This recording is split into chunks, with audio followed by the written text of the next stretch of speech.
Hello, नमस्कार. कसे आहात तुम्ही सगळे? तर आज आहे आमच्या यात्रेचा दुसरा दिवस आणि आज आहे ना सकाळ-सकाळी बघा आमच्या आजीचं असं मन लावून चाललं देवपूजा करायचं काम. तिला माहितीच नव्हतं की मी तिचा व्हिडिओ काढत होती.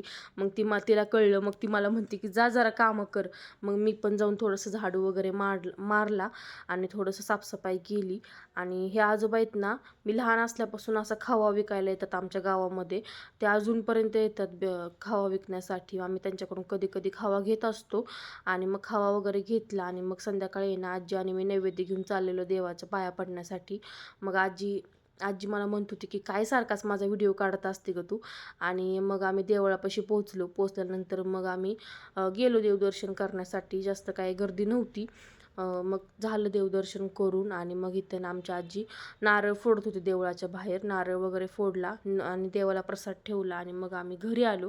घरी आल्यानंतर आहे ना माझ्या मामांच्या मुलींसोबत माझं चाललेलं गप्पा गोष्टी करणं. त्या काय, काय, काय मला सांगत होत्या, विचारत होत्या. त्यांच्यासोबत जरा गप्पा मारल्या आणि मग मी जेवण करायला घेतलं. आज मस्तपैकी पनीरची भाजी, डाळ तडका, जिरा राईस, पुरी, श्रीखंड असं सगळं मस्तपैकी जेवण होतं यात्रेमुळं. आणि मग संध्याकाळी ना आम्ही सगळे चाललेलो यात्रेमध्ये फिरण्यासाठी. आमचा सगळा गँग आम्ही घेऊन चाललेलो यात्रेमध्ये. मग आम्ही यात्रेमध्ये गेलो. यात्रा आमची खूप मोठी भरते. पाळणा वगैरे सगळं असतं यात्रेमध्ये आणि गर्दी पण खूप असते. बघा तुम्ही किती गर्दी आहे आणि खूप मोठी यात्रा भरते. त्यामुळे सगळे आजूबाजूच्या गावातले पण लोकं येतात आणि आम्हाला पाळण्यात बसायचं होतं, पण पाळणाच बंद होता. मग आम्ही या गोल-गोल फिरणाऱ्या ब्रेक डान्समध्ये बसलो होतो. त्यात पण आम्हाला खूप मज्जा आली आणि मग नंतर आहे ना आम्ही दुसऱ्या ब्रेक डान्समध्ये बसायला गेलो, जो असा वाकडा-तिकडा फिरतो तो.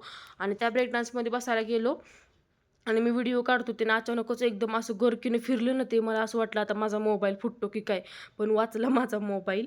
आणि मग त्याच्यानंतर आम्ही त्यातून उतरलो आणि मग आम्ही सगळ्यांनी मस्तपैकी आईस्क्रीम खाल्लं. आईस्क्रीम खाल्ल्यानंतर मग माझ्या मम्मीचे ना खूप पाय दुखून आलते, म्हणून ती इथं या मास्क विकणाऱ्या पोरीपाशी जाऊन बसली होती. आणि मग आम्ही घरी आलो सगळेजण. घरी आल्यानंतर मग संध्याकाळी आमच्या गावामध्ये ना असा छबिना निघतो देवाचा. मग तिथे आम्ही गेलो, पाया वगैरे पडलो आणि मग आम्ही घरी आलो. तर असा होता आजचा दिवस.